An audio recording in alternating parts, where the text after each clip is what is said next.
الحمدللہ رب العالمین والصلاة والسلام علی اشرف الانبیاء والمرسلین اما بعد فاعوذ باللہ من الشیطان الرجیم بسم اللہ الرحمن الرحیم۔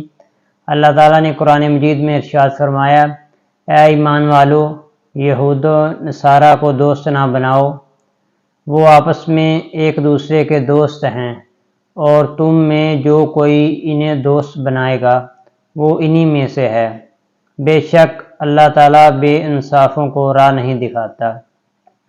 تو قرآن کریم کی اس آیت سے پتہ چلا کہ یہودی عیسائی ہمارے کبھی بھی دوست نہیں ہو سکتے، اور نہ ہی ان سے دوستی کرنے کا قرآن میں حکم ہے۔ تو آج جو فلسطین میں موجودہ صورتحال ہے، اس وقت مسلمانوں کا قتل عام ہو رہا ہے اور یہودی سب اکٹھے ہو گئے ہیں، لیکن امت مسلمہ ابھی تک اکٹھی نہیں ہوئی، اور اکیلے فلسطین والے جہاد کر رہے ہیں، لیکن ابھی تک ان کی مدد کے لیے کوئی امت مسلمہ نہیں پہنچی۔ تو اس قرآن کریم کی آیت کو مد نظر رکھتے ہوئے سب مسلمانوں کو اس وقت اکٹھے ہو جانا چاہیے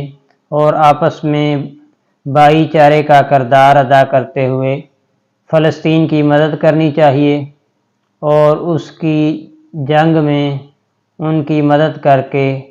قبلہ اول بیت المقدس کی آزادی کی جنگ لڑنی چاہیے، اور اللہ تعالیٰ کی بارگاہ میں دعا ہے کہ وہ